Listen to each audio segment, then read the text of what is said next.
Hello, everyone. Thank you so much for your patience. We're all gathering in. We still have a couple of technical difficulties. There was a password and signing in, and so we're glad that you're here. You're the brave and courageous ones who have navigated the Zoom universe to keep it safe so that we can be together. So as we're all coming in, we hope that our presenters, our remaining presenters, will make our way into the room, and we're very grateful for Eva and Ellie to be here, and that we're going to be admitting people. Eva, you'll be able to continue admitting people. Yep, no problem. Okay, fantastic. Thank you so much. So it's great. So welcome. Hello. It's really incredible to see you. And to be seen, and to know that our purpose for this next hour is to see each other through some eternal wisdom, to learn and to grow. And we have among us great expressions of wisdom from the various departments and communities of the Academy. We have Rabbi Chaim Ovadia, who's going to be teaching with us, who represents our rabbinical program. And we have Tali Tabmore, who is going to be teaching with us and will be learning from as a representative of our cantorial program. And we have a recent alumna, Rabbi Chaplain Judy Weintraub, who will be representing our chaplaincy program. And Rabbi Eli Shochet, God willing, will be able to join us. We've been hoping to make that connection with him, and he'll be able to be here and share a few special words of Torah. And I'd like to just kind of open up with an understanding of what we're hoping to accomplish here tonight. So the minute by minute experience of war that is unfolding before our very eyes can be totally overwhelming. I know for me personally, it's the first thing that I do when I wake up in the morning, and it is among the last things that I do before my eyes close and I drift off to slumber in the evening. Personally, I listen to this very brief kind of recorded news in the morning. It's called 5 Things by CNN. And it has the very important piece of information. And there's a woman in the first news report of the morning. She has an English accent. And she has been the most cheerful English voice that you would ever have heard every single morning in my car as I drive my child to school and I head on my way into the office. And it's been extraordinarily remarkable that the tone of her voice can indicate the heaviness of her heart. Before October 7th, it was a cheerful hello. And after October 7th, it is still an attempt at cheer, but muted. Hello. Each and every day, I hope and I pray that her voice returns to its cheerful self, because somehow, for me, that feels like a little bit more normalcy returned to our world.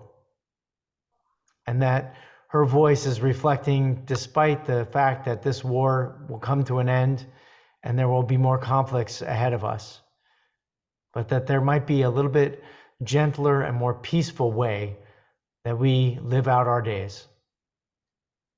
As an academy that trains future Jewish professionals, our tool to respond in the most complicated moments of our lives is the wisdom of the Torah.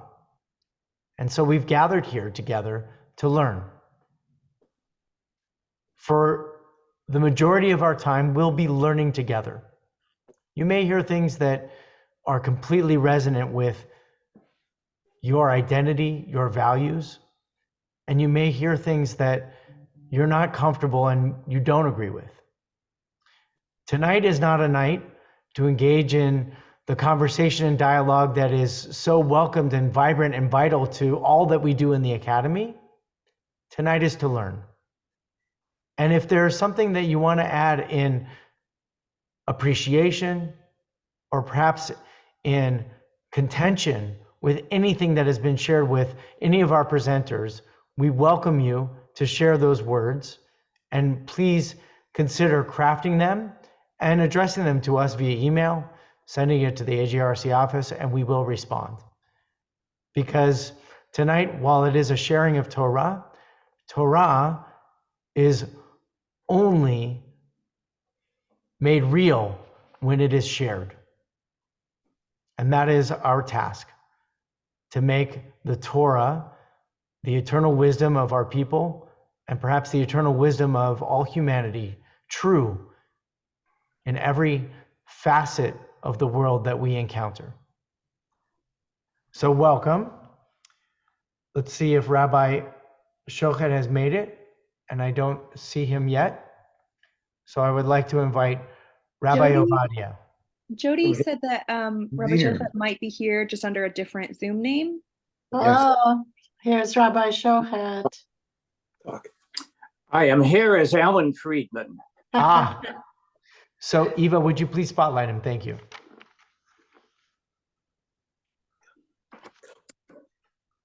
I was ordained in the year 1960. 63 years ago. And never during all those years did I ever hear a question that I heard posed to me a few weeks ago. It came from an AJR graduate, now a rabbi, who was approached by several members of his congregation with a shaila. This is the question. Rabbi, they said,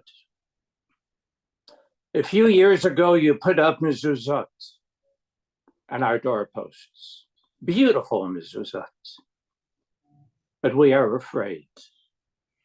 We are afraid that we are in danger.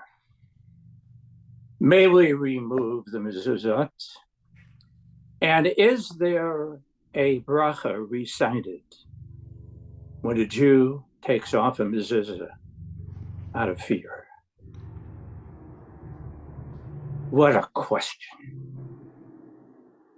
The word Shaddai, rendered often as Shomer Dal Sos Yisrael, the mezuzah protects, and today the mezuzah endangers.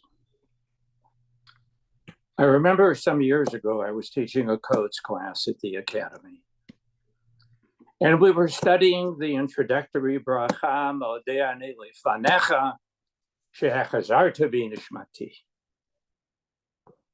And someone asked what really is the meaning of that bracha. And I gave the normative answer, the normative response.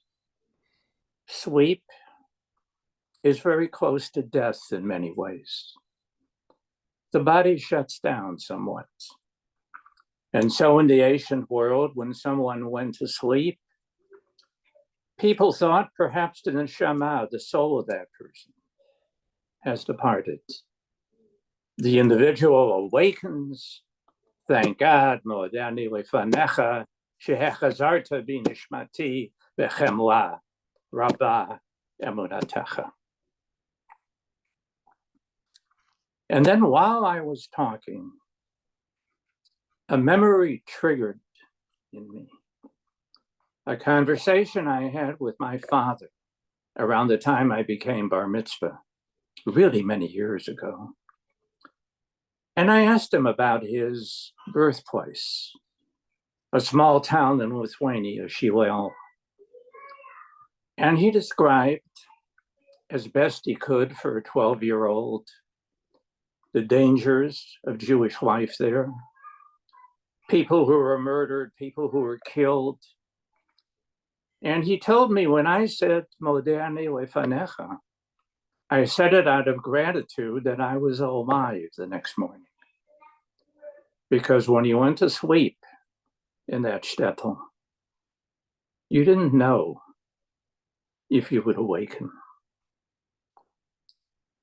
Someone in the class, I still remember the smile on her face, said, "Thank God, that's not relevant today, here." Well, it is relevant, unfortunately. And we shouldn't be surprised that it is. Because when we gathered at our Pesach Seder, what did we recite? Shabachal dor vador omdim aleinu lechalotenu. In every generation, there are those who arise lechalotenu. And lechalotenu doesn't mean to attack us. It doesn't mean to persecute us. It is the closest thing to the word genocide that you can have in Hebrew. There are those who simply want to destroy us. And this is nothing new in Jewish history. So what do we do, friends? We turn to Rabbi Nachman of Bratslav, who declared in describing the world, Kol ha'olam kulo gesher tsar ma'od. The entire world is what? A narrow bridge. There is danger to the right. There is danger to the left. And we walk on this narrow bridge. V'ha'ikar, the main thing, he said, lo lefached, lo lehifached. Do not be afraid. Do not succumb to fear. So what is our challenge? What is your challenge as leaders in the Jewish community, or as rabbis, as cantors, as educators, as chaplains, whatever the designation may be? Your obligation is to radiate bitachon, emunah, tikva, hope, that things will be as they should be in our world. And remember Reb Nachman's phrase, mitzvah gdola lihiyot b'simcha tamid. It is a great mitzvah to be what? To be happy. And we should rejoice simply because we, the Jewish people, are here. 1899, Mark Twain wrote these words. And let's remember him. The Egyptian, the Babylonian, the Persian rose, filled the planet with sound and splendor, and then faded to dream stuff and passed away. The Greek and the Roman followed, made a vast noise, and they are gone. Other peoples have sprung up, held their torch high for a time, but it burned out, and they sit in twilight now, or have vanished. The Jew, he writes, saw them all, beat them all, and is now what he always was, exhibiting no decadence, no infirmities of age, no weakening of his parts, no slowing of his energies. All things are mortal, but the Jew. All forces pass, but the Jew remains. What is the secret of his immortality? We're given the answer in the Pesach Haggadah as well. Yes, in every generation there are those who arise to destroy us, to exterminate us. But HaKadosh Baruch Hu, Matzilenu me'adam. It is the will of God, it is divine destiny that we continue, that we endure, and we will endure and AJRCA Hashem, and Israel will endure. And I can't think of a better way to conclude than Reb Nachman's famous song, Liz Baseman, would you please call ha'olam kulo.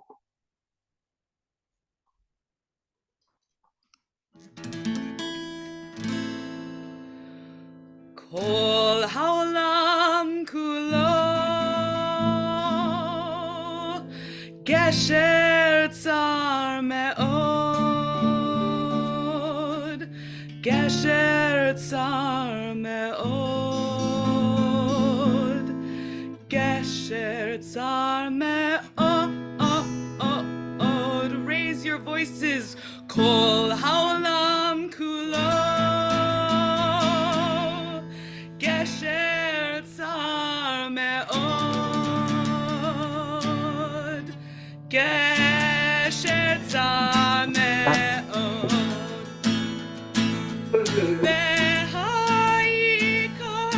והעיקר לא לפחד, לא לפחד כלל. והעיקר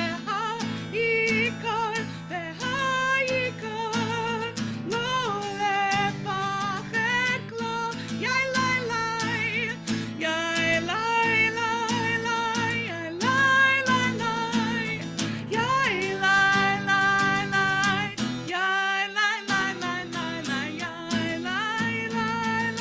יאי לי לי לי, יאי לי לי לי, יאי לי לי לי.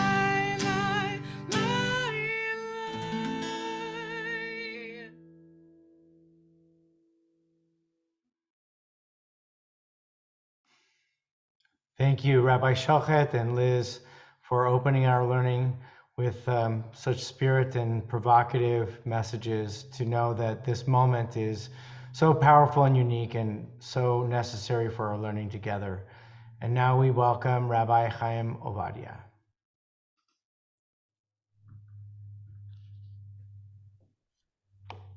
Good evening, everyone.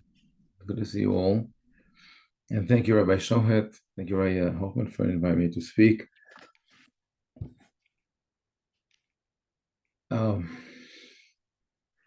There's so much that is going through my head every single moment when I'm thinking of Israel. But I'll start with one of the things that have changed, and I guess will change forever after October 7th. My youngest daughter is going to turn 17 April 1st of this year. She's the only one who's left at home. My other kids are married. And every night before she goes to sleep, I give her a kiss, I give her a hug. In the morning, I bring her chocolate milk, still give her a kiss and a hug. But since October 7th, this hug is completely different. Every time I hug her, I hold her very, very tight to my heart. And I think of all those people who cannot do it anymore. Think of those girls who cannot hug their parents or their siblings, that we don't know if they will ever see them again. And this is an image that we have to keep in mind. Before I share my message, like the text, there's so much to say and think of. I'll just say that in that context of the Middle Eastern continuum, the Fertile Crescent, through me and my family, we belong to almost every country in the region. My parents were born in Baghdad. My maternal grandfather, grandfather, came from Damascus. My wife's parents came from Morocco and Tunisia. My daughters and sons-in-law came from Turkey, Iran, Egypt, Syria, Aleppo. Basically, they belong to every country in the region, and none of them could live there freely today, except for parts of Morocco and somewhat in Turkey. We were refugees. We were kicked out. And each found his place, some in Israel, some out of Israel. And in this family, my family, those people, refugees, are now professors, scientists, scholars, musicians, lawyers, graphic designers. And it makes you think of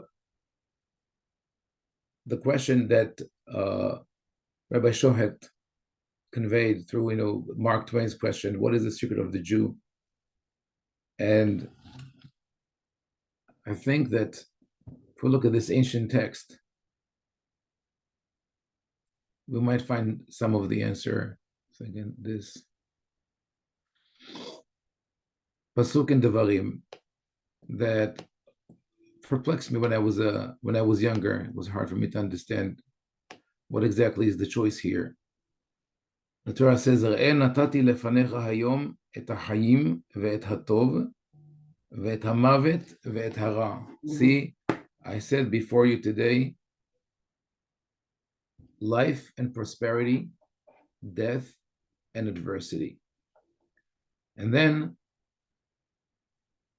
in verse 19, again, "Ha'chayim ve'ha'mavet natati lefanecha ha'beracha ve'ha'kelala." I have put before you life and death, blessing and curse. "Uvaharta b'chayim lema'at tehiyah ata v'zarecha." Choose life if you and your offspring would live. So I was always wondering about this pasuk. Isn't it that obvious? So obvious. If I place before you life and death, there are two doors in front of you, life and death. My advice is choose life. Who will choose death over life? What is the great wisdom that the Torah shares with us? I place before you life and death, blessing and curse. And I think it'll be good for you if you choose life, right? And I think it took life to understand the meaning of this pasuk.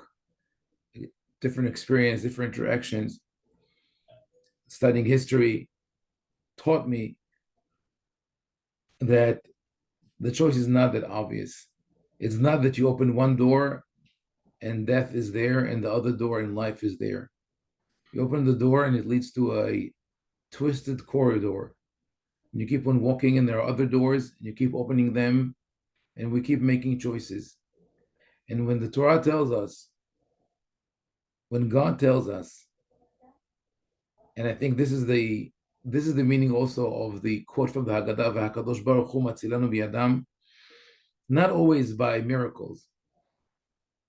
There were moments where we asked, where was God during the Holocaust, on October 7th, during the pogroms? There were many moments we needed that presence right there by us. But the way that HaKadosh Baruch Hu saves us is through this message that tells us to take responsibility. Choose life means that every decision that we make should be projected into the future. We should imagine ourselves, where are we going to be a month, a year, 10 years from now, a century, 2 centuries, 3 centuries from now? Where our children, grandchildren, great-grandchildren, or not even if we don't have any children or any descendants, our students, our disciples, our people who are affected by us, where they are going to be. That is the meaning of Uvaharta b'chayim. It's not life and death, black and white. It's not that simple. Not a binary decision, but rather a complicated equation that one has to take into account and think through and invest ourselves in it and say, what is it that we want to achieve? And I think this is the secret of the Jew. Through our Torah, through the teachings. Yes, we made many mistakes as a nation, as individual, as a country, in our politics, in Israel, the army. We're not always right, not as individuals, not at this or that moment, but overall in the trajectory of history, I think we see that because Am Yisrael was always determined as a whole to do good, to benefit others, not only Jews, but others as well, we were able to achieve what we've achieved. We were able to rise from the ashes after the Holocaust and build a country.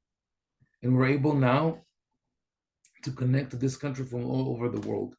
So I want to share this text by one of the greatest poets of in Hebrew of modern times, Uri Zvi Greenberg. I shared with some of my classes. I want to share it here also. This is a poem that he wrote following the Tarpat pogroms, the 1929 pogroms in Israel, where the Arab population attacked Jews and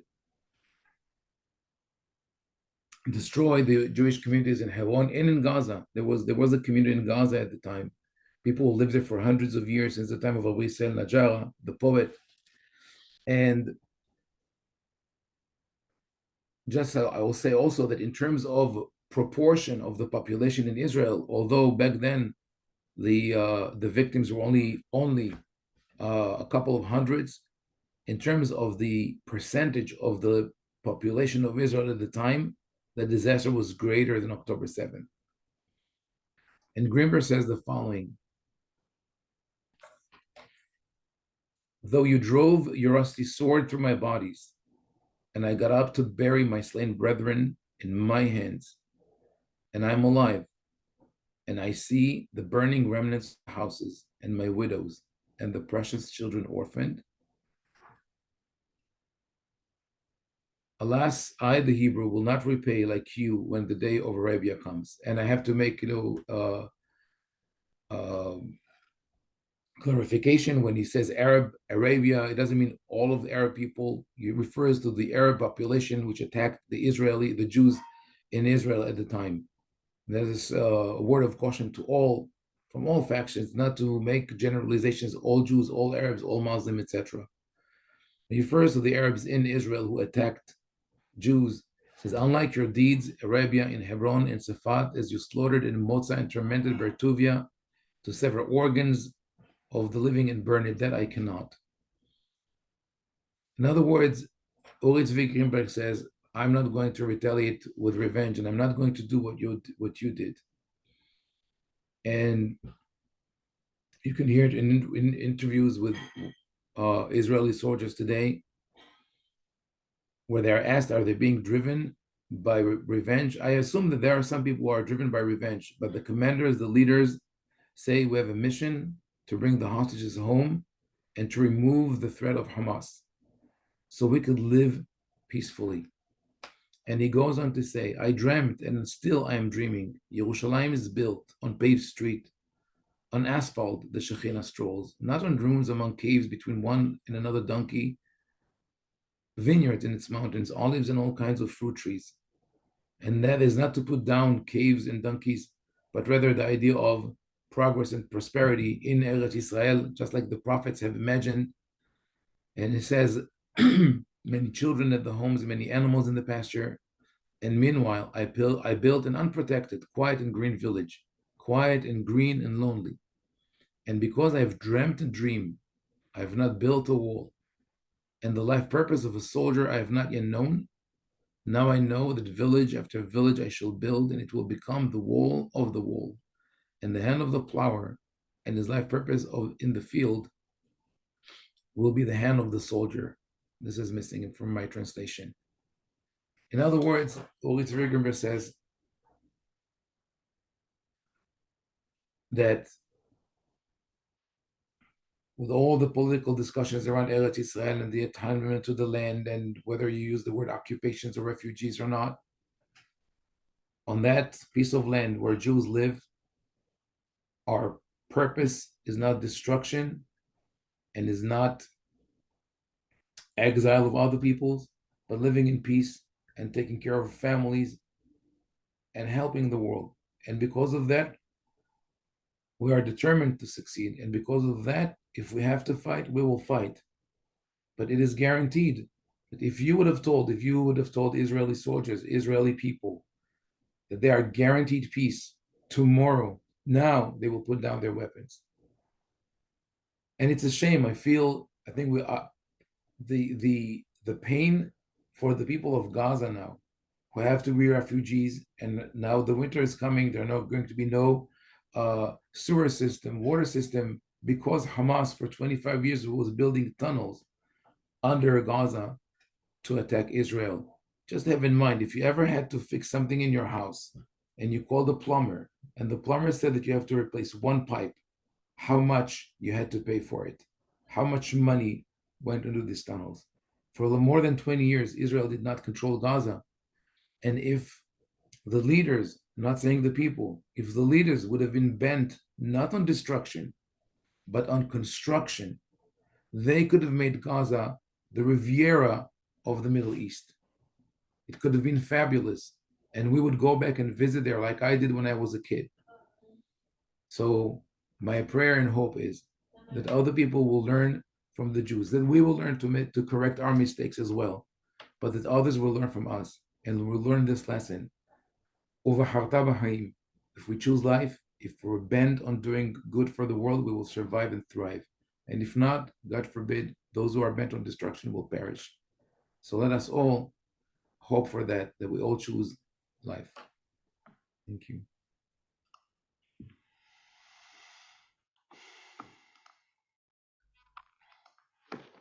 Thank you very much, Rabbi Ovadia, for your beautiful interpretations of classical texts and also modern texts.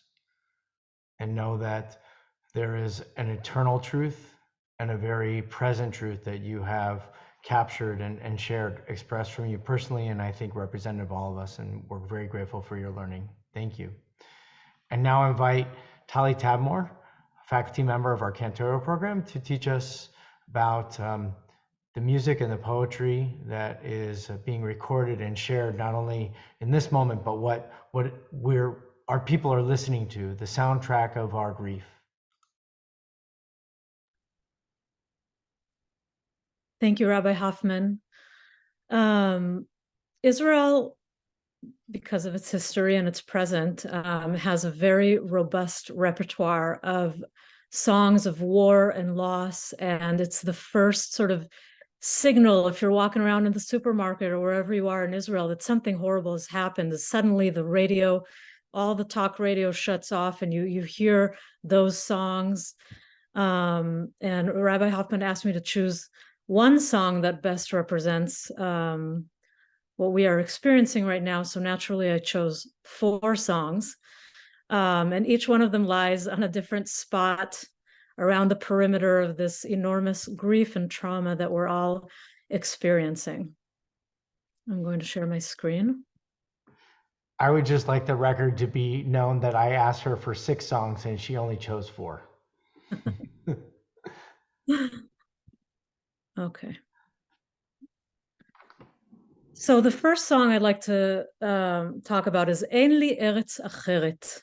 I have no other land. The words were written by Ehud Manor. Ehud Manor also lost his young brother in one of Israel's wars, and another one of his very, very, very famous songs is Achi Hatzair Yehuda, my young brother Yehuda. The music is by Corinne Al-Al, who's sort of an alternative folk/pop person. She was a complete this was her first hit. No, she was not known at the time, but this, of course, propelled her onto the national stage. And the message of the song is similar to what Biden shared in one of his recent speeches on Israel, that Golda Meir sort of whispered to him, you know, we have a secret weapon here in Israel when we fight our wars. And, you know, he was excited to learn what that was. And she said, we don't have anywhere else to go. And so I have no other country, even if my land is aflame. Just one word in Hebrew pierces my veins and my soul. With a painful body, with a hungry heart, here is my home. Musically, the song is in a minor key, which typically represents sort of sadness, as opposed to a major key, but it does at some point transition into a major key. What's interesting about the song is that the major key section has no words, and it's sort of symbolic in this way that, yes, you know, there is maybe a hope for a better time, but it remains unspoken. Let's listen to some of Ein li eretz acheret.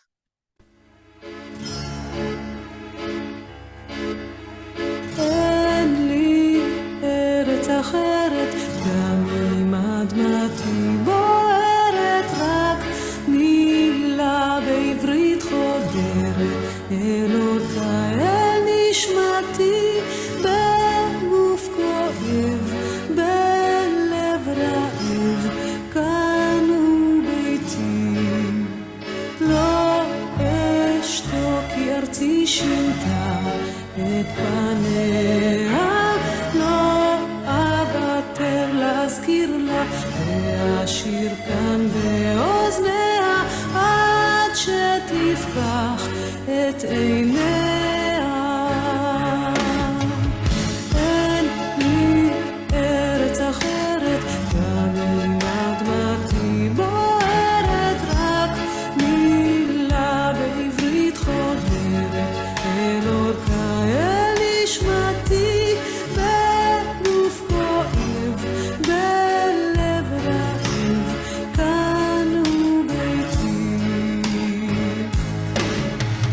לא אשתוק כי ארצי שינתה. I'm gonna move on here. I will send you all a link to a playlist that has all these songs so you can listen to them later. The second song I want to look at is Erev Mul Gilad, an evening in the Gilad and the Gilead area in Israel. This was written by Leah Goldberg, who comes to us from Russia via Germany, where she had got her doctorate in Semitic languages. A very tragic family story. She ended up making Aliyah with her mother, and together they lived together for the rest of her life. Her mother actually outlived her in an apartment in Tel Aviv. Leah Goldberg was a guest at a kibbutz in the Gilad. This is one picture of the Gilad area in Israel. And she was struck by, the sleeping arrangement at the time, the way the kibbutz worked at the time was that the children all slept together in sort of the children's me'onot, the children's housing and the babies' housing, and there were a rotation of volunteers who would babysit throughout the night. But and there's a lot of poetry written about sort of the cries of the babies for their parents in the Batei Tinokot. And this pained her. And she wrote a little lullaby about not about a baby, not about a human baby, but about a little baby lamb who accidentally gets lost in the field. And then she writes in this sort of biblical poetic language, Yashuv talel chek ha'em, the lamb shall return to his mother's embrace, lay down in the pen and fall asleep, and the sheep shall kiss him, vehitikra oto b'shem, and she will call him by name. So Leah Goldberg wrote this about the kids of the kibbutz. It ended up becoming sort of a song representing soldiers who are out in war, and it's as if they are the little baby lamb who wandered off to the field. And of course, nowadays this song represents our hostages, which is truly quite a unique aspect of this current crisis. And we will, I'm going to play the song in its entirety. There's a video clip that was done to it. And you will see that the moon sort of summons the special star who returns the lamb to the mother lamb and returns the baby chick to the mother chicken, and helps the flower grow and sort of returns everything to a good state. And then finally this special star descends over the city and watches outside a window, watches the human mother, but her he cannot help. Let's watch.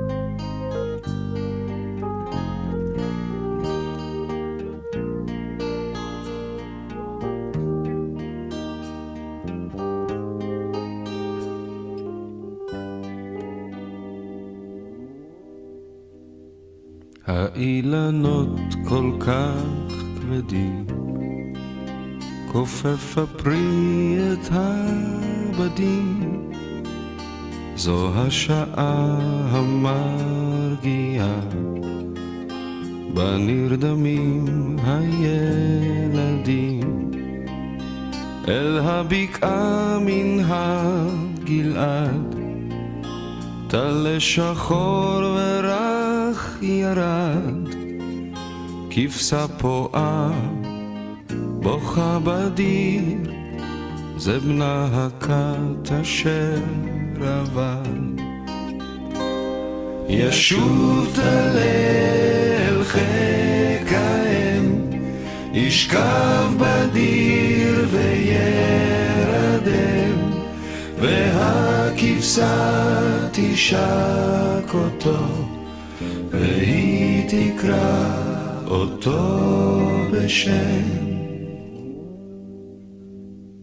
נסתר הליל בין הבתים, והנביא הגלעדי יורד דומם אל הבקעה, לחזות בשנת הילדים. ישוב אל חיק האם, ישכב בדיר וירדם, והכבשה תשק אותו, והיא תקרא אותו בשם.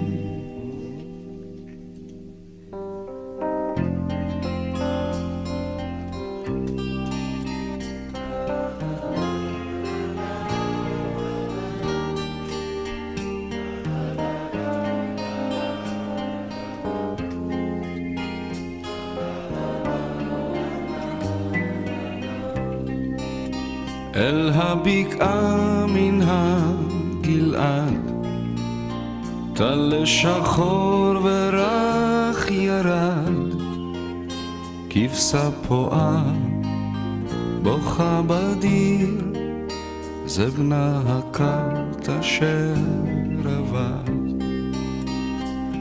ישוב אל חיק האם, ישכב בדיר וירדם, והכבשה תשק אותו, והיא תקרא אותו בשם.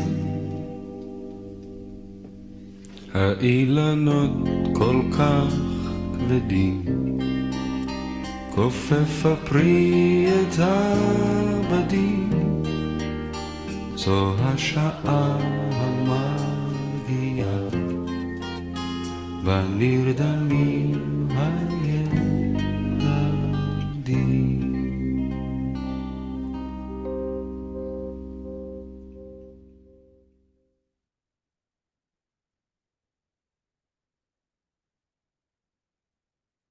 The third song I want to talk about, Ha'omnam. This is also by Leah Goldberg. This poem she wrote in 1943. She was in Israel, and the Israeli community was just starting to understand the enormity of what was happening in Europe. And she writes a poem that is a question. It ends with the answer, with her answer, but most of the poem is a question, and the question is Ha'omnam? It's kind of hard to translate, but you're questioning, so you're saying, is it true, or will it be true?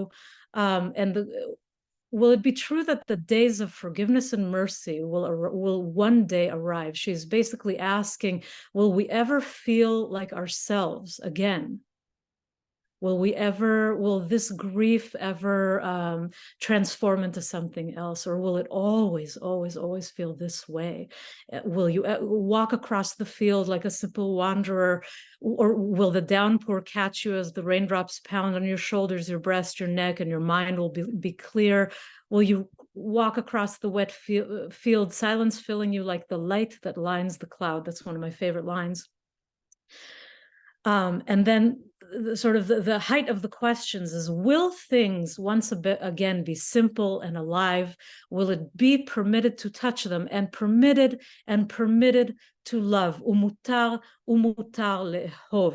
And this is a phrase that sort of has become its own little expression in Israel. You'll see it, graffitied on places. There are brochures that are called mutar lehov, and it all stems from this song. Will we ever be allowed to be happy again, to love, to be alive?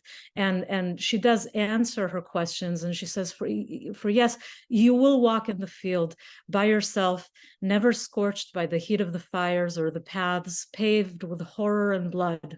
And in your heart, you again will humbly surrender like a single blade of grass, like one of mankind. So she does not promise happiness or healing or any of those things, but the promise is that we will not forever be isolated by our grief. We will not forever be lonely with our grief. Musically, the song, it's nuanced and it's layered, and it's not in a minor key. It starts in a minor key, then it shifts to the major key. It starts in one key, it immediately modulates to a completely different key. It's not in duple meter, it's not in triple meter, it's both meters, because it's the accompaniment is duple meter and then the melody is in triple meter. In other words, the song, every aspect of the music of the musical setting is also in and of itself a question, just like the poem. Let's listen to some of this.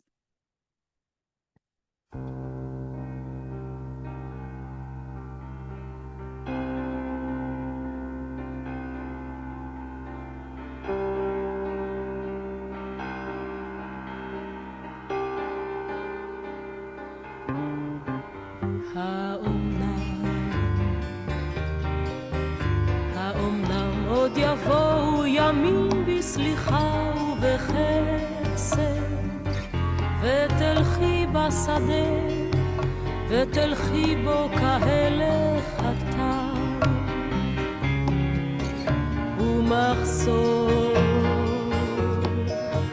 ומחשוף כף רגלך ילטף בעלי אספסת, או שלפי שיבולים ידקרוך ותמתק דקירתם, ומטר ישיגך בעדת טיפותיו הדופקת, על כתפייך חזך צווארך וראשך רענן, ותלכי בשדה הרטון וירחב בך השקט כאור בשולי הענן.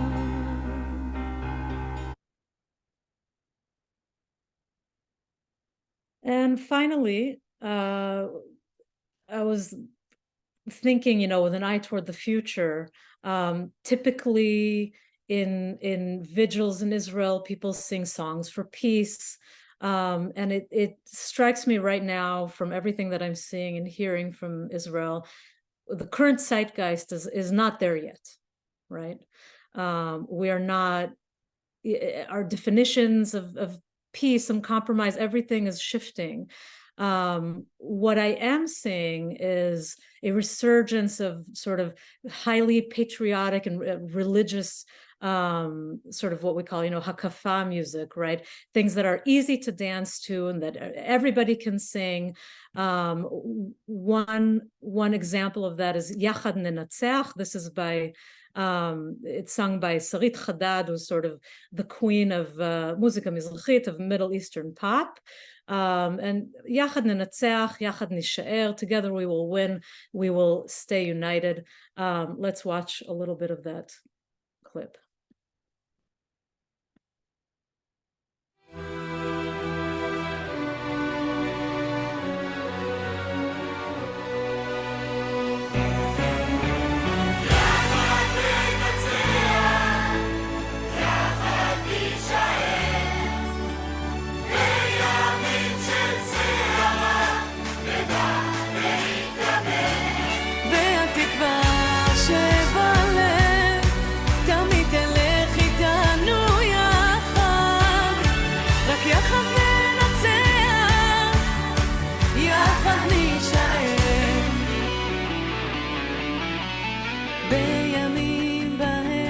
השקט מדבר שירה, ובימים של אש רועמת אין לנו ברירה, כי לנו יש גורל אחד בארץ קטנה, והיא לבד מול העולם, וצריך רק אהבת חינם להשאיר אותנו כאן. יחד ננצח, יחד נישאר, בימים של סערה נדע להתגבר, והתקווה שבלב תמיד תלך איתנו יחד, רק יחד ננצח, ביחד נישאר. And I'll just add that this song was came out in 2014, I believe, when the last time Israel had a war in Gaza. So, thank you. I wanted for us to be dancing with the music because it's so uplifting, and to remember that Biachad Nenatzech is actually the rallying call of the Jewish people right now. Together we will succeed together, and that is why tonight's learning has brought us all a little closer together. And thank you for adding a beautiful expression of poetry and music, Tali. And now we turn to Rabbi and Chaplain Judy Weintraub for some more learning.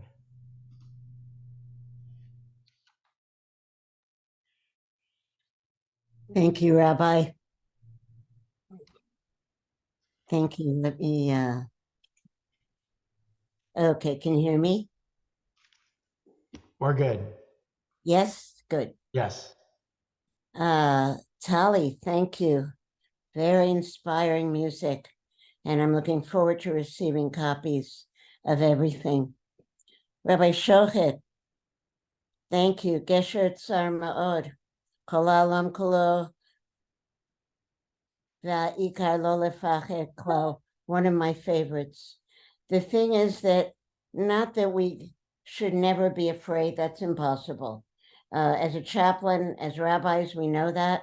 To say to someone, don't be afraid, is ridiculous. But I once heard that the true meaning of courage is to walk forward with the fear alongside you, that it not frees you up, that you keep walking. And I believe that's what we are doing right now. Rabbi Ovadia, I said Rabbi, I'm going back and forth. Rabbi Ovadia, Ubacharta B'chaim, Leman Tikyeh, one of my favorites as well. Choose life and keep choosing life, no matter what the circumstance. I'm the daughter of survivors. Both my parents are from the northern part of Romania. My parents made it through, thank God, but only 1/3 of northern Romanian Jews survived the war. A few 100,000 were murdered, killed, died. My mother and her parents were thrown out of their homes on Erev Simchat Torah, when the Romanian police came knocking on their door and forced them out of their homes with nothing but the coats on their backs. My mom, a teenager then, managed to grab a few photos. She lost her father within a month. They were marched to the Ukraine, to a camp called Transnistria. And they're strong, my parents. They're not survivors. They prevailed. And right now, we're in a time where we have a homeland. We have the IDF, and we cannot give up. I spoke with one of my beloved cousins in Israel, and he said, Judy, we don't give up. Never give up. We don't give up. You know us. And I think that's what drives me to continue. We don't know what's going on. I was listening to a program where a Tel Aviv journalist shared that the day after October 7, there was a call for blood. There was a huge necessity for blood, and there was a blood bank in Tel Aviv that put out the word. They were expecting a few hundred, a few thousand showed up. This is the spirit of what's going on in Israel, and I hope the spirit of what's going on here. Thousands showed up. They could not take everyone. They had to send people home at the end of the day because they simply did not have the capacity to refrigerate the blood. And this reminded me of from Shmot, a pasuk in Shmot, where Moshe had to tell the Israelites, Marbeh, you're bringing too much. We can't handle all of this. We only need so much. And it was Vayomer el Moshe lemor marbim ha'am lahavi midai ha'avodah lemalacha asher tziva Hashem la'asot ata. And I see that connection. We keep bringing, we show up, we want to help. Something is in need, we show up, we make it happen. That's how our people have survived as a united community. Yes, we fight back and forth, but again, as my Israeli cousin said, we're all together now. There'll be time enough to fight with each other later. And I think that no matter where you are politically, right now is the time to come together. I'm going to go now to Haggai, and I want to share with you, by the way, that I'm hoping that Rabbi Hoffman can post my source sheet in the chat. You don't have to, oh, there it is. I'd rather see everyone, Rabbi. I'd rather see. Great, this is Eva, that's fine. She's gonna I'll post put it in the first. chat, Judy. I'll put it in the chat, no problem. Fantastic, because you have it, and I'd rather just see some of you and continue with my remarks this way. My next, I will go from Shmot to Haggai, to the second chapter, chapter 2, verse 18. What is going on here? Haggai is all about the building of the second temple. Okay. And the verse begins, Simuna levavcham, and it ends that way. It's like a sandwich. Pay close attention. And I believe that's the Torah telling us that to this day, listen up, we're to pay close attention to what's going on in these words. And what's going on is, min hayom hazeh v'ma'aleh miyom esrim v'arba'a l'tishi'i. Okay, the 24th of the 9th month. That happens to be Hanukkah time. And there is a connection here. Okay. Min hayom asher yusad hechal Hashem simul levavacham. From the 24th day of the 9th month, from the day when the foundation was laid for Hashem's temple. Rashi has something very interesting to say here, that foundation that the second temple was built on was the foundation of the first temple. That we build on our ancestors, that we stand on the shoulders of those who came before us, not just our forefathers and our foremothers, but those in our generations who came before us, that we stand on their shoulders. And Rashi makes the comment that the temple of Hashem was founded for the second time. They began to add lahosif to the first foundation that they had built in the days of Cyrus. And then Razal states that generations later, the time of the Maccabees, they were dedicating and rededicating. And we keep doing this in our history. We keep doing this, and we don't give up. We don't give up. I looked at the word Kislev. Chaf, Samach, Lamed is the shoresh, and one of the meanings is flank. So what is a flank? It's on either side below our rib cage. It girds us. It keeps us up. And isn't that something? In this time of Hanukkah, in the time of Kislev, we remember the Maccabees holding the people up, and it is now our calling to hold each other up.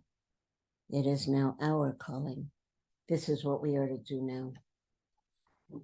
I want to close with a piece of Talmud for you. In Shabbat 21b, there is a discussion about what happens if the lights that we light of Hanukkah at sunset extinguish. So the rabbis turn to a baraisa that talks about when can we light those lights. And the decision, the halacha, is that we have time not just at sundown, but until the last of the foot traffic disappears from the shuk. And that got me thinking, the last individuals, after their bargaining is done, they're heading home, that's when you have time. Our Hanukkah lights are meant to be lit and for others to see. We are to take pride in being Jews. I know there's a lot of fear. I know there's talk of people removing their kippot, the Magen David around their necks, the mezuzot on their doorposts. But I offer you this, that we take pride, lo lefache klal, that we light those lights, that we put our lights out there, that we make our voices heard, that we are pro-Israel, that we want the release of the hostages, and we are not giving up. And if you need to call the people who represent you and make those calls, I ask you to do so, because we need to stand up and be counted as Jews. Thank you.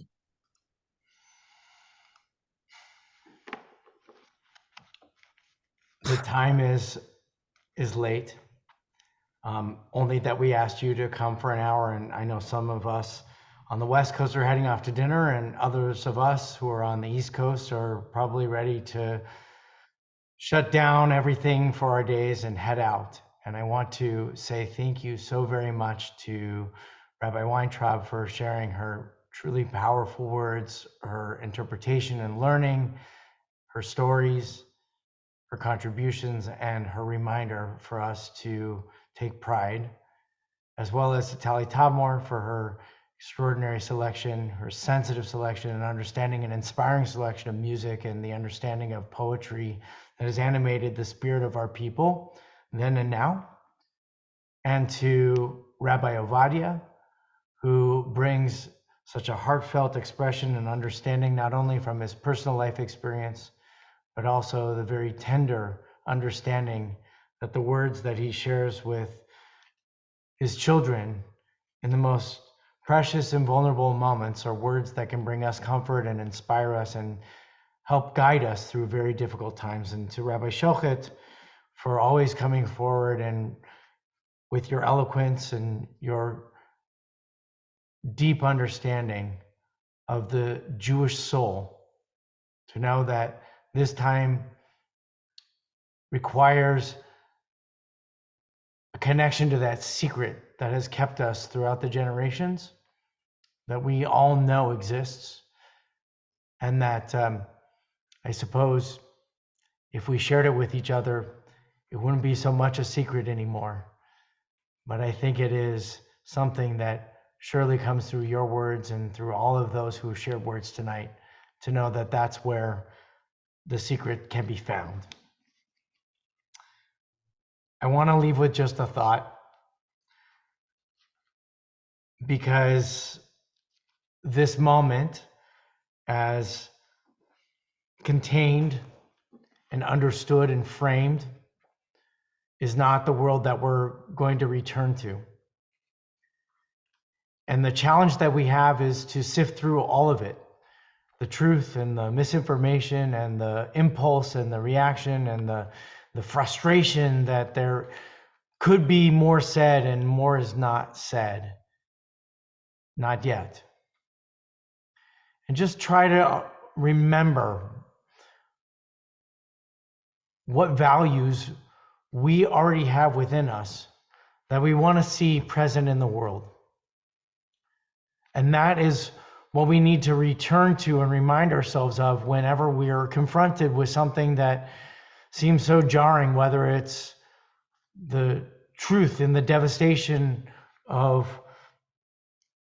the loss of life and the destruction that is taking place in Israel right now, or the fear that we see mounting on college campuses and schools and on the streets, right in our cities and in our country right here.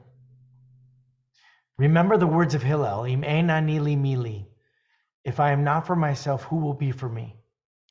Take pride that now is the time, and we live in the world in a time in which it is more celebrated, respected, and understood that Jews and the Jewish people and the values that Judaism has espoused throughout eternity is appreciated and needed more than ever. And remember the words of Hillel that also said, "Gushe rak la'atzmi ma'ani." But if I'm only for myself, what am I? It's not just enough to know that our pride in our Jewish identity is that we are the carriers, we are the recipients of a brilliant and radiant heritage that has emanated throughout the generations to give us guidance and light and truth. But we are not who we are unless we are able to share it with others, unless there are others that can participate in the drama that unfolds before us as a people in the world to bring God's presence into this world. V'im lo achshav matai, and if not now, when? If not now, when? Always seems like an addition to those two very powerful dyads, myself and the other. But if not now, when is precisely the message that we need to hear, because it's the one that says today is a day that we don't hide, and today is a day that we don't stop taking responsibility.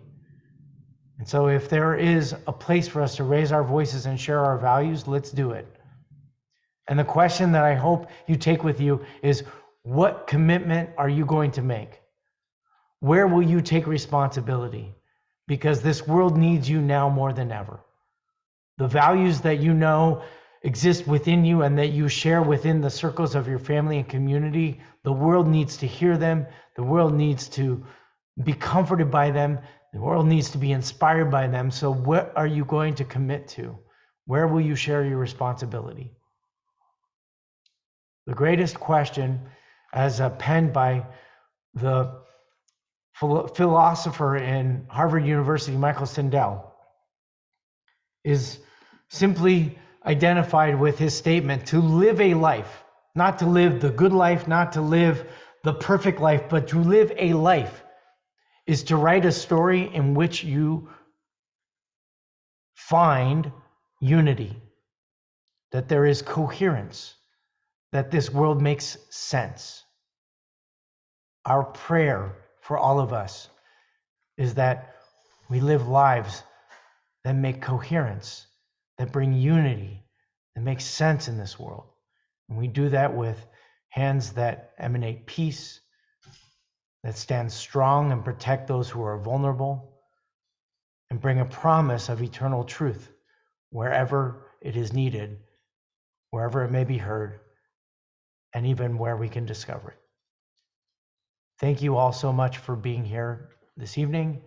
Please be on the lookout for more resources shared. Look on the AJRCA website where the sources from tonight will be available, and also know that there will be more learning opportunities as a community moving forward. Thank you all so much for coming here tonight, and take care. Thank you. Thank you all. Laila tov.